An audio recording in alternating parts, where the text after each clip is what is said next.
Queria te convidar a abrir a sua Bíblia em Josué, capítulo 1. Diz assim a palavra do Senhor.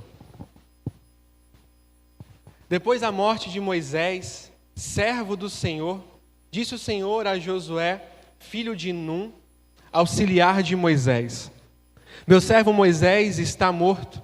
Agora, pois, você e todo este povo, preparem-se para atravessar o rio Jordão e entrar na terra que eu estou para dar aos israelitas.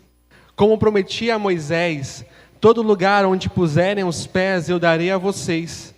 Seu território se estenderá do deserto ao Líbano e do grande rio Eufrates, toda a terra dos hititas até o mar grande no oeste. Ninguém conseguirá resistir a você todos os dias da sua vida. Assim como estive com Moisés, estarei com você. Nunca o deixarei, nunca o abandonarei. Seja forte e corajoso, porque você conduzirá este povo para herdar a terra que prometi sobre juramento aos seus antepassados. Somente seja forte e muito corajoso. Tenham cuidado de obedecer toda a lei que o meu servo Moisés lhe ordenou. Não se desvie dela, nem para a direita, nem para a esquerda, para que você seja bem-sucedido por onde quer que andar. Não deixe de falar as palavras deste livro da lei e de meditar nelas de dia e de noite, para que você cumpra fielmente tudo o que nele está escrito.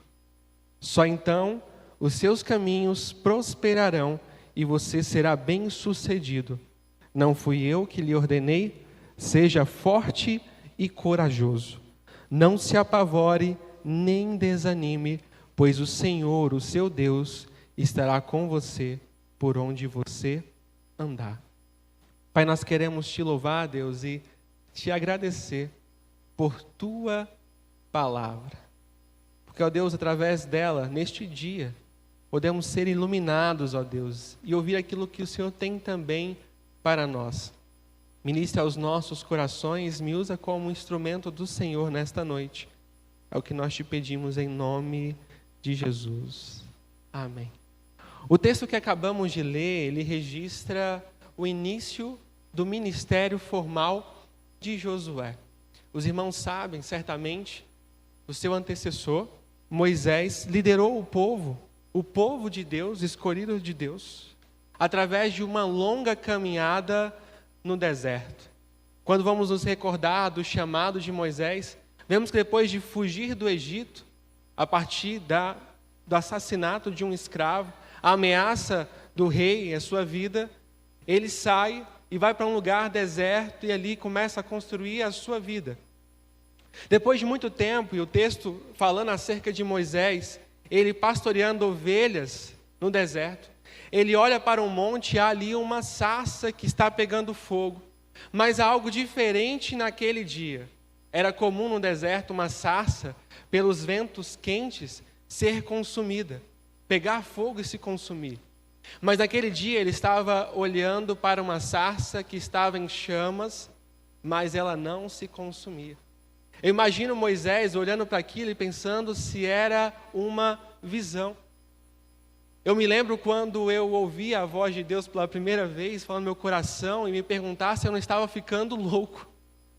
E ele responde: você não me pediu uma confirmação? E eu olho para Moisés, olhando para aquilo e pensando, será que eu estou ficando louco com esse sol quente do deserto? Mas quando ele se aproxima, há uma voz que fala ao seu coração, ao seu ouvido, lhe ordenando que ele tirasse a sandália dos seus pés, porque ali era uma terra santa. Ali ele recebe uma santa vocação. Aquilo que Deus havia plantado em seu coração, um amor pelo seu povo, ali agora o Senhor o convoca para poder fazer algo maior, livrá-los da mão de um faraó, de um rei egípcio, que estava escravizando o seu povo. É interessante que o Senhor o chama e diz: olha, você irá. Primeiro tire a sandália dos seus pés. Agora você vai a Faraó. Você vai se reunir com os líderes do povo e vai dizer que eu, o Senhor, estou enviando porque eu quero os libertar. Moisés cumpre tudo, e vocês sabem, a travessia do Mar Vermelho, os milagres, todo o ministério de Moisés, o Senhor confirmando o seu chamado, confirmando o seu propósito, e confirmando que estava com ele, e também presente com o seu povo. Mas há um momento em que o seu ministério chega ao fim. O Senhor chamou Moisés para libertar o povo da escravidão do Egito. Mas o Senhor anuncia a Moisés que não seria ele em que iria conduzir o povo para herdar e tomar posse da terra. O Senhor então aponta Josué. Josué é o seu auxiliar, um daqueles que foi olhar a terra e quando voltou para poder dar o relatório sobre aquela terra, de 12 homens, apenas 2 homens tiveram uma visão positiva e de fé diante daquela situação. Josué e Caleb. Aqui nós podemos ver que Caleb tinha algo diferente. Ele era também um homem escolhido por Deus para um propósito específico por Deus. Porque imagine eu e você caminhando longos anos em um deserto árido, se alimentando de maná, sentindo por vezes a sede, a fome, mas claro, tendo sempre Deus como provedor em todo momento. Olha para uma terra que tem muros agora. Não é uma cidade comum, é uma cidade fortificada. Essa cidade tem muros altos, mas não somente muros altos, mas existem homens altos e fortes. Qualquer ser humano, qualquer homem, olharia para aquela situação e retornaria naturalmente com uma posição negativa. Quem é o louco de estar com um povo talvez cansado no deserto, em condições difíceis, lutar contra um povo que está em suas habitações, muros, homens fortes? Imagino eles olhando e está ali o exército treinando, né? Fazendo o supino ali. Eu lembro que tinha uns irmãos aqui que gostavam de academia, né? Eles olham, tinha ali 40 de cada lado no supino. Quem é homem entende, sabe que tem uma diferença de quem consegue levantar 35 de cada lado, 30 de cada lado, porque levanta 40. Eu falo isso para a Cíntia. Eu falo, amor, tem uma diferença enorme. Às vezes do 39 para o 40 é um mundo, né? E aqueles 12 homens olham para aquela situação e veem homens fortes, preparados para a guerra. Mas Deus, e é o que o Senhor faz conosco, quando Ele tem os seus chamados e escolhidos para aquela missão, é o Espírito Santo que testifica no coração e na mente e dá a visão e dá também a coragem. Josué foi um desses. Agora, Moisés está morto. Moisés está morto. Toda a geração que saiu do Egito, que viu o Mar Vermelho se abrir, que viu como Deus os libertou com mão poderosa, como que Deus transformou e reduziu o exército egípcio a nada. Este povo ficou no deserto. Agora está Josué, aos seus 80 anos de idade, porque Josué, quando sai do Egito aos seus 40 anos de idade, ele era um líder em seu pleno vigor, no auge da sua carreira, se eu posso dizer ministerial. Ele era um líder ali. Mas agora um homem de 80 anos, com jovens que nasceram no deserto. E o Senhor o chama e diz: meu servo Moisés está morto. Está morto. Agora, pois, você e todo este povo, preparem-se para atravessar o rio Jordão e entrar na terra que eu estou para dar aos israelitas. É engraçado que o Senhor não alivia. Ele acaba de chamar Josué e a primeira missão que ele dá é literalmente viver uma experiência que o povo havia vivido lá no passado. Porque havia um mar à frente do povo, mas agora há um rio à frente do povo. A primeira missão, já uma missão difícil, porque ele havia visto Moisés fazer milagres. Moisés era a comunicação, era aquele homem que dava a resposta à palavra de Deus.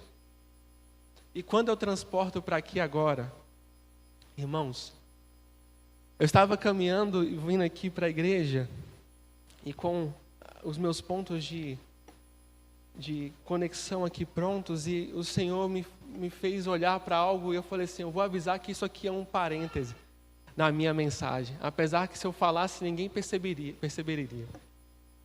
Mas eu me coloco no lugar de Josué, porque como pastor, nos últimos 3 anos, eu tive a missão de substituir um pastor. Havia um pastor em uma congregação próxima ao Lago Norte, e ele precisou sair. E o pastor disse, agora você vai lá e substitua. E um desafio grande, um desafio muito grande. E eu chego numa igreja que amava o pastor. O pastor estava com eles há 15 anos. O ministério mais duradouro. Todos os outros foram poucos anos assim. De repente há um pastor que a igreja ama e tinha afeto. Estava caminhando, ele visitava as casas, ele entrava nas casas. Tanto que todo o tempo que eu estava lá, era aniversário, ele estava também. Convidavam para o aniversário e tudo. E agora entra eu, um jovem pastor. Não basta ser jovem, um cara de jovem. Eu sei que o pastor de vocês fala isso aqui também. Ele diz que ele é bonito e jovem, não é? Por isso que nós somos amigos, a gente anda junto. E que Deus nos conserve assim. Amém. Apesar de eu perceber que a cada ano eu estou envelhecendo 2. Eu olho minha foto da ordenação, acho que eu tinha era mais cheinho, né? Mais colágeno. Minha esposa estava falando, mais colágeno. Mas ali aquelas pessoas amavam o líder delas, o pastor delas. E quando eu entro e começo a atender, eu percebo este amor. E eu era apenas um corpo estranho, substituindo alguém amado. E nós que somos seres humanos, relacionamentos se constroem com o tempo. Relacionamentos são construídos com o tempo. Você investe tempo, dinheiro. É aquele cafezinho em casa, com pão de queijo, que eu sei que os irmãos aqui gostam. Aqui tem muitos estados aqui, mas tem muito mineiro e goiano aqui, eu sei. Na minha casa, é mineira. Então é o cafezinho, o pão de queijo, é o bolo, é quando faz a pamonha, né? Faz a rosca. E você tem que dedicar tempo, ir à casa, conversar. E você começa a encontrar as diferenças, porque ninguém é igual. Nós somos diferentes. Cada um tem uma digital. Nenhuma é igual. Nós somos diferentes. E nós vamos encontrando as diferenças uns dos outros. Mas nós vamos encontrando também aquilo que nós temos de forma semelhante. E nós vamos tendo afeto pela semelhança. E às vezes vamos relevando as diferenças. Nessa época política, amigos que votavam diferente. Outros diziam, como que pode você conversar com fulano? Eu me perguntava, como que pode apenas a opinião do voto dele me distanciar? E eu dizia, olha, o que nos une é muito maior do que o que nos separa. Eu vou ouvir e vou entender. Questões teológicas, posicionamentos teológicos. Eu gosto muito. Pastor. Eu gosto muito e já tive discussões acaloradas na mesa. No dia que eu vim aqui, eu estava com meu amigo, sentado em minha casa, e a discussão era a confiança e a convicção da salvação. E ele veio comigo. Eu olhei para ele e falei, tá vendo? Tem alguém que pensa assim também. Existe alguém que também confia. E se está aqui, eu tenho que entender. Mas eu entendo que essas diferenças não são para nos separar. Talvez onde você nasceu, a influência dos seus pais, dos seus vizinhos, dos seus amigos, dos seus professores, influenciaram a sua forma de pensar. E não é assim diferente da liderança da igreja. Pastores. E assim, é interessante que nós vamos criando afeto pelos nossos pastores. nós vamos passando a amar, a gostar. E a mudança, ela toca o nosso coração, e o primeiro desafio aqui de Josué é substituir Moisés, o líder que Deus sempre usou. Eu fui orar com os irmãos aqui atrás, estava olhando os quadros. E eu falei, é verdade, Deus, é isso. Efraim, Santiago. E eu sei que ele vinha a cavalo. Eu sei que ele andava, tem histórias da família em que eles evangelizavam às vezes a cavalo. Eu vi alguém me contando essa história. E eu fiquei imaginando, se às vezes é difícil pegar o carro, pegar o 401. Não, 401 é fácil, 404 que é muito difícil. Ele dá aquela volta, né? Para chegar em Taguatinga. Eu sei, 4h30 da manhã acordando, caminhando para a rodoviária para conseguir sentar, para poder chegar no plano piloto e entrar lá às 8, às 6, 7 horas. E chegar em casa 00:30 e dar uma boa noite para minha esposa e acordar para acordar de novo 4 horas. E eu imagino os homens que Deus usou, que desbravaram, né, para chegar aqui e anunciar o Evangelho. O mar vermelho que foi aberto, as lutas no percurso, na história, para plantar uma igreja, E hoje nós nascemos e nós não conhecemos esses homens. A igreja tem 55 anos. Eu até fui confirmar com a irmã Célia. Há 55 anos atrás, homens e mulheres estavam desbravando. E nós chegamos, eu fui um desses, que cheguei depois, nasci no processo e pude ser abençoado. Mas aqui no texto, há algo que fala aos nossos corações e nos orienta para o tempo que nós estamos vivendo. Porque o passado, eu olho para aqueles quadros, eu posso dizer o que cada um fez de melhor. Eu estava conversando com o pastor Hebe, e ele também gosta de contar algumas histórias, ele falou assim, olha, tem um fulano, que ele era uma pessoa que sempre conseguia enxergar as coisas positivas nos outros. E um dia teve um irmão que faleceu, e esse irmão era muito difícil. A gente pensou, e agora o que ele vai fazer para fazer esse sepultamento? E ele conseguiu elogiar o assovio que o irmão dava ao cantar um hino na igreja. Ele sempre encontrava algo que a pessoa fez de bom. E ali há homens que fizeram algo de bom para construir e chegarmos aqui. E eu olho, e quando olhamos para o passado e tudo que Deus fez por nós, nós percebemos que foi Deus quem foi realizando milagres. Quando eu olho esse prédio aqui atrás, quando nós olhamos para a estrutura, para a estrutura desta igreja, irmãos, milagres atrás de milagres, bênçãos atrás de bênçãos. Nos últimos 6 anos, eu cheguei na IBLN em setembro de 2016. Meu ponto está corrigindo a data. Foi no final de 17. Teve um vendaval e derrubou o templo. E eu, entrando como secretário para auxiliar a tesouraria financeira, comecei a trabalhar em orçamento, planejamento, para poder reconstruir o telhado e a estrutura.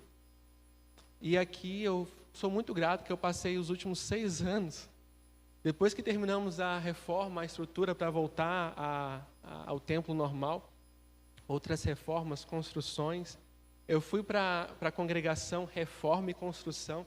A IBLN derrubou o templo todo e está reconstruindo tudo do zero, e eu envolvido com isso. Eu passei a saber calcular o preço do metro quadrado da areia que é gasto no piso que nós estamos pisando aqui. Tanto que o pastor Francisco, quando estava mexendo aqui, eu falei, pastor Francisco, faça isso, tem esse fornecedor aqui, olha, eu fiz 10 orçamentos, o melhor preço é esse aqui. Eu lembro que, para colocar o piso, foram 10 empresas. Para trocar um negócio, uma fachada, outras 10 empresas. O tesoureiro lá, o Chiquinho, o seu Francisco, era uma bênção. Ele dizia, 3 não basta. Vai testando aí que uma hora a gente chega. Mas nós vamos aprendendo a entender o preço e o custo disso. Eu passei a dar valor, inclusive, nas árvores. Eu não sabia o preço de uma árvore. Eu comecei a admirar mais a vegetação, a criação de Deus. porque eu entendi o custo de uma planta. Agora eu entendo minha mãe quando ela brigava comigo jogando bola na área dela. Ela tinha aquele monte de samambaia, e eu chutava a bola e ela passava assim, e ficava só a tirinha as folhas iam tudo para o chão, minha mãe ficava desesperada. Hoje eu estou em casa, e depois dos meus 30 anos de idade, eu passei a tomar café e querer ter planta em casa. Eu estou me tornando meu pai, ouvindo rádio, minha mãe querendo botar planta em casa e tomar café no final da tarde. Mas a gente passa a saber o custo e o preço. E não é só dinheiro. Tem energia empregada, vidas, almas, tempo de homens e mulheres que poderiam ter utilizado todo esse tempo e recurso para construir algo para si, mas decidiram unir forças para construir algo para o reino. Homens e mulheres que não estavam preocupados em construir castelos para si, mas o reino para Deus. Só que nós olhamos os milagres e vemos que Deus faz milagres. Não há como duvidar que Deus faz milagres. E nós olhamos para tudo isso e nós confiamos e dizemos, olha, Deus vai fazer. Quem nunca disse, Deus proverá? Coloco nas mãos de Deus. E nós vamos confiando porque Deus vai fazendo. E nós ainda temos a ousadia de dizer, porque se nós não anunciarmos e clamarmos, as pedras clamarão. Ah, porque Deus usou uma jumenta. A gente ouve isso e ainda espera pedra clamar e jumento falar. Eu estava brincando, ouvi isso esses dias e virei para a Cintia e falei, eu falo, eu prego. Aí eu falo assim, né? Mas eu fiquei olhando e parei por um segundo e refleti. Mas jumentinho de Balaão está registrado na história. E o que eu estou fazendo para o reino de Deus? Será que eu vou marcar vidas? E alguém um dia vai dizer, olha, o pastor Mateus, ele fez uma visita. O pastor Mateus, ele cuidou, ele orou por mim, olha, Deus usou. Ou olhar aqui o pastor Efraim, e os pastores, a história, eles estão marcados na história. E nós vamos acostumando, e aqui Deus começa a dizer, olha, você e todo este povo, preparem-se, mas Deus começa a dizer, preparem-se, por quê? Eu estou para dar. Como prometi, darei a vocês, ninguém vai resistir a você. E aqui é a soberania de Deus. Deus começa a dar uma ordem a Josué, mas já vai dizendo, olha, eu estou te dando uma ordem, você vai se preparar com o povo, mas você pode confiar, porque eu estou para dar, como prometi, a promessa que eu fiz aos antepassados, ninguém vai resistir a você. E eu olho a história de Josué e percebo que ele entendeu esta palavra de Deus, mas não deixou de compreender o que veio a seguir. A minha mãe, aprendi muito com ela. Eu digo assim, uma mulher guiada pelo Espírito Santo de Deus. Quando eu aprontava na escola, ela não sabia, ela falava assim, vamos na igreja hoje? Eu falava, meu Deus, já colocou no coração da minha mãe. Aí quando eu sentava no banco, aquela palavra vinha para mim. E aí às vezes algo sobrenatural acontecia e não tinha como disfarçar ou esconder. E aí conduzia a sabedoria em casa, no lar. E eu lembro que ela deixava uma Bíblia em casa. E foi uma Bíblia inclusive que nós ganhamos da Edneide. Ela deu uma Bíblia e tinha o Smiley Guido na frente. Eu lembro disso. E ficava aberta, irmão, sabe aonde? Vocês sabem. É isso mesmo. Salmo 91. E quando as coisas não estavam muito bem em casa, ela dizia, Mateus, pega a Bíblia. Leia a Bíblia. Para mim. E aonde que eu lia? Salmo 91. E lia. E orava. E eu lembro que eu ia para casa com um dever e eu pedia para ela, tirava uma dúvida, ela dizia assim, eu não estou enxergando bem, eu estou com problema de vista. E eu sei que minha mãe nunca leu a Bíblia, mas minha mãe é uma Bíblia ambulante. E ela dizia algo para mim que depois que eu recebi o chamado, eu acho que uma das minhas maiores curiosidades era encontrar a afirmação que ela sempre me fez e me fazia. Ela dizia assim para mim: meu filho, porque Deus diz, faça a sua parte, porque eu ajudarei. Eu não encontrei essa frase. E por um tempo eu quis contestá-la. Dizia: de onde a senhora tirou essa frase? Mas o Espírito Santo me fez olhar para a vida de homens que estão na Bíblia e entender que eles estão aqui porque eles fizeram a parte deles e Deus fez a dele. Esses homens fizeram a parte dele. Josué olhou para o chamado de Deus, sabendo que Deus havia prometido, e Deus confiou: olha, eu vou dar. Mas Deus continua dizendo: seja forte e corajoso. Agora isso aqui é responsabilidade sua, Josué. Você que precisa ser forte. E Deus começa a dar instruções a Josué: olha, seja forte e corajoso. Obedeça toda a lei, não se desvie dela, nem para a direita, nem para a esquerda. Fale, medite e cumpra fielmente as Escrituras. Só então os seus caminhos prosperarão e você será bem-sucedido. Deus promete: olha, vocês herdarão, você vai guiar. Eu prometi e eu vou dar.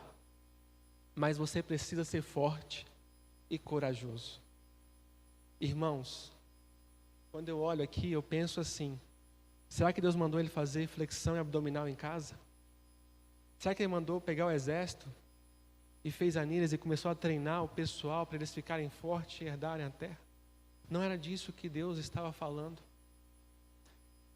Porque, meus irmãos, na caminhada cristã, vocês sabem, nós somos seres humanos e é difícil acordar pela manhã e fazer o devocional para quem não estava habilitado.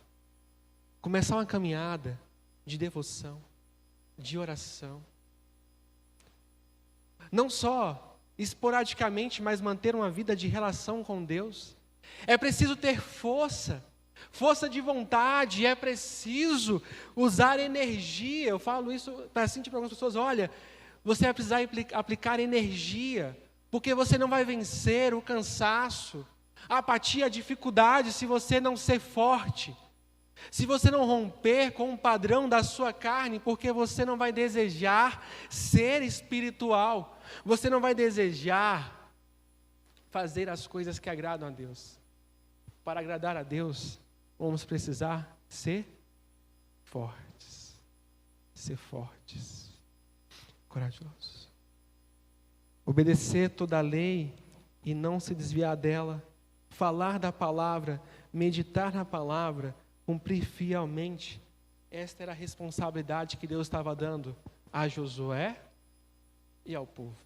A terra estava prometida, mas o povo precisaria ser forte, corajosos, meditar na palavra, falar da palavra.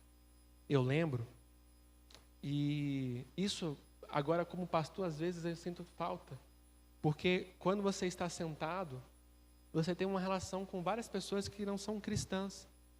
E eu lembro que no começo, quando eu aceitei e tive a convicção, eu comecei a ler a Bíblia, lia, sentava no ônibus e pensava: Mateus, coragem. A pessoa sentava do meu lado e eu: Mateus, tenha coragem, abre a sua boca, fala alguma coisa, fala algo. Eu ficava: Deus, o que eu vou fazer? Aí eu ficava dizendo assim: Deus, se a pessoa olhar para o lado, eu vou falar. Aí eu: e agora? Aí eu passei a levar um livro com lápis. Aí deixava o lápis cair. A pessoa pegava. Eu: obrigado e tal. E aí puxava um assunto e dizia: eu estou lendo aqui, esse livro diz isso. E aquele assunto, eu falava de Cristo, de Jesus, falo do que Deus fazia e fez na minha vida, na vida de homens. É a coragem que nós precisamos ter, porque eu quero te centralizar. Eu confesso, eu fiz um curso de coaching. para aprender para não confundir o ministério pastoral com o ministério de um coach. Hoje eu sei o que eles fazem e penso, eu não posso fazer. Eu sou um treinador, um pastor que treina pessoas.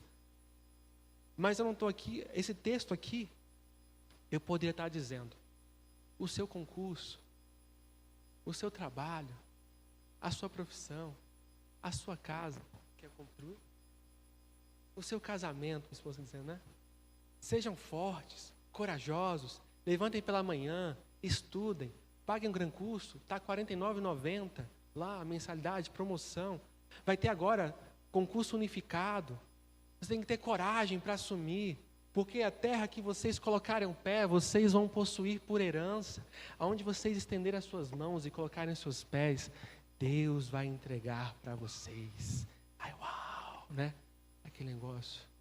Porque Deus diz, não te abandonarei, não te deixarei, eu estou contigo.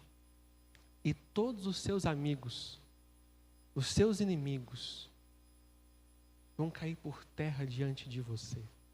E você vai ser vitorioso e vitoriosa. Quem te viu na prova e não te ajudou, quando vê você na bênção, vai se arrepender.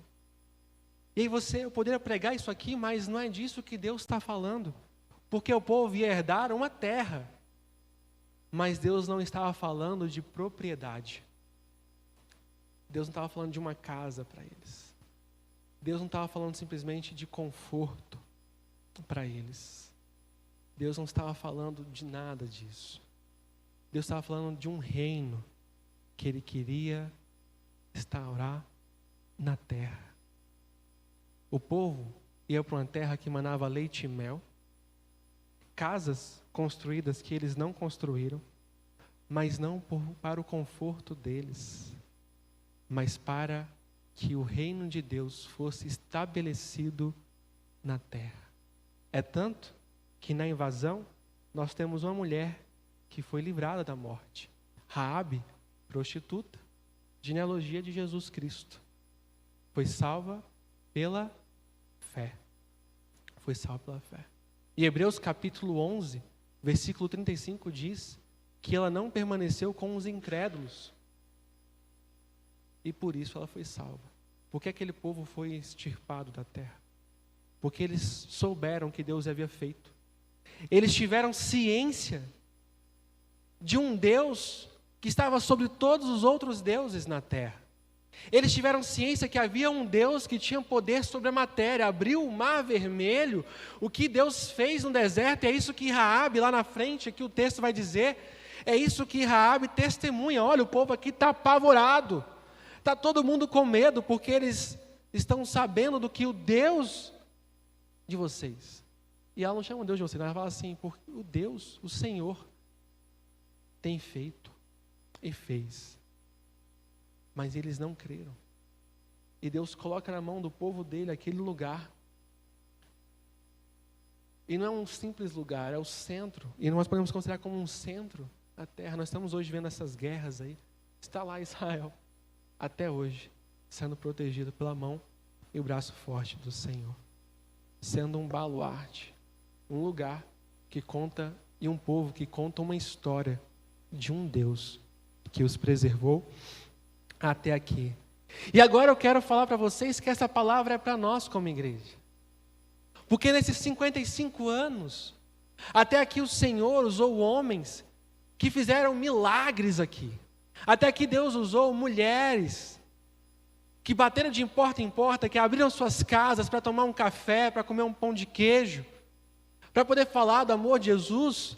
Quantas pessoas em Braslândia hoje conhecem Cristo Jesus por causa da primeira igreja batista de Braslândia? Mas agora o Senhor diz e coloca o pastor Francisco Helder como um líder. E ele diz para vocês, olha, preparem-se. Preparem-se. Porque Braslândia, esta terra está aqui para ser conquistada. Nós não vamos tomar casas, mas nós vamos adentrar em casas. Nós não vamos tomar patrimônios, mas nós vamos transferir pessoas do reino das trevas para um reino de luz. E o Senhor diz, Preparem-se. Sejam fortes. Apliquem energia. Tenham coragem. Não tenham medo. Eu não sei como é que está aqui, mas eu lembro que antigamente, na minha época, a minha rua, a gente conhecia todos os vizinhos e conversava com todos os vizinhos.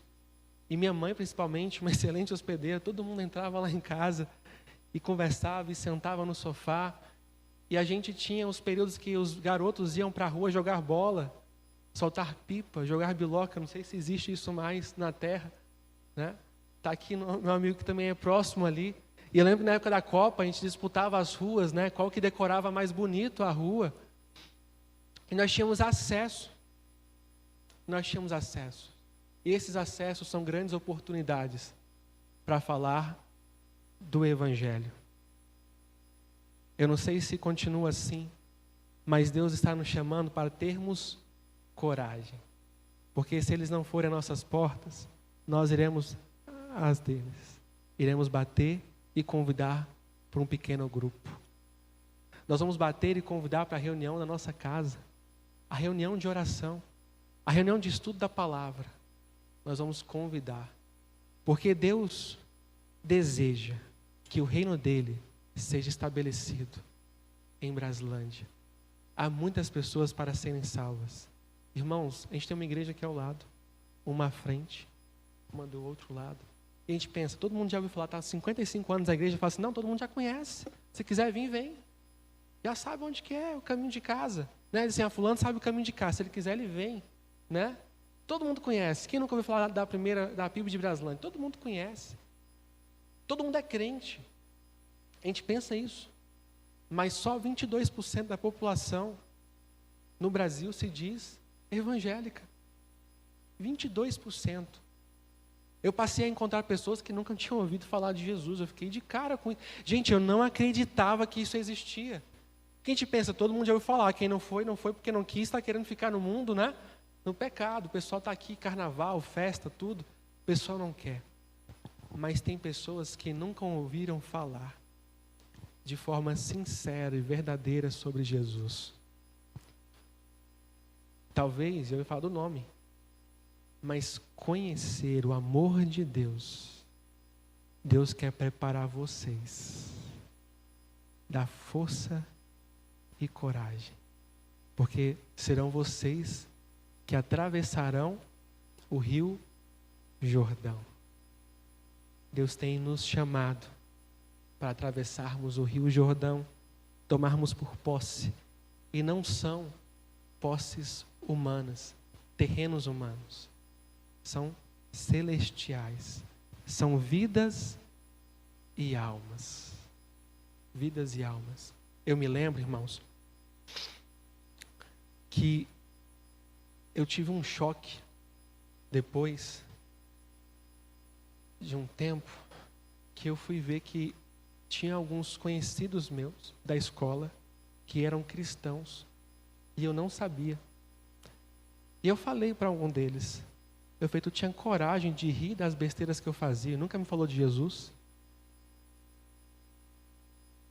Crentes, jovens, crentes, riam, aplaudiam e achavam o máximo. E depois fui descobrir que eram crente.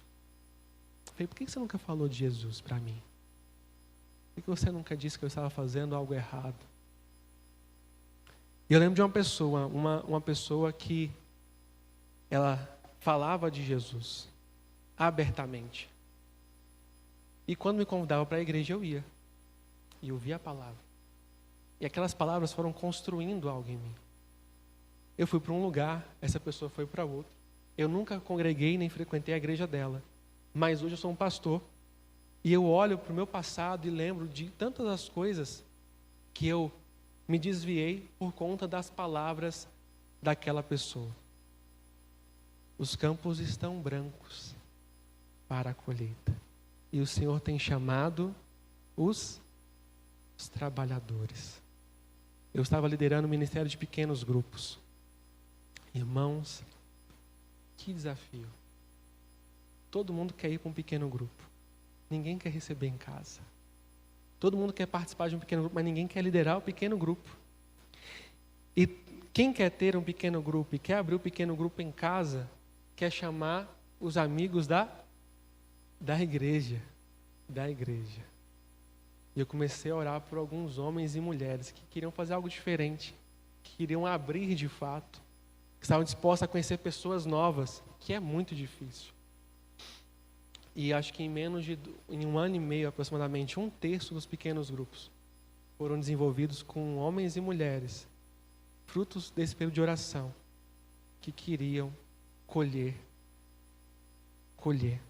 para Cristo Jesus. Deus nos chama para fazermos parte daquilo que Ele está fazendo. Não é à toa que estamos aqui. E olhe para esse povo.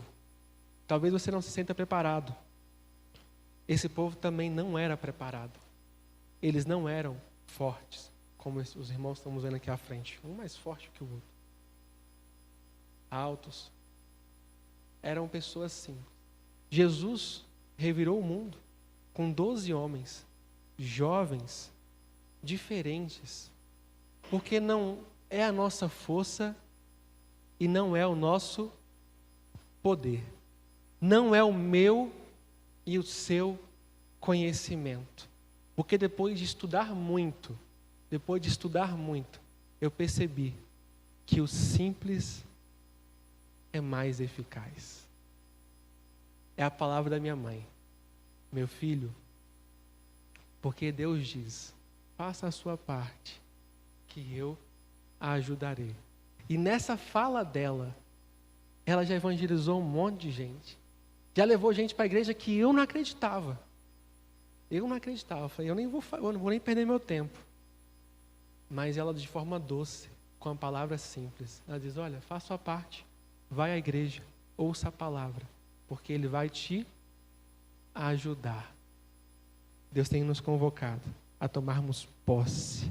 A PIB de Braslândia tem muito para colher. E Deus está chamando. Do mais jovem ao mais maduro. Porque Josué tinha 80 anos de idade. E foi ele quem liderou. E tinham garotos no percurso, na caminhada. E por fim, vocês sabem, silenciosamente, voltas na cidade, o muro que era alto, como diz os nossos irmãos que gostam de dizer, cai por terra.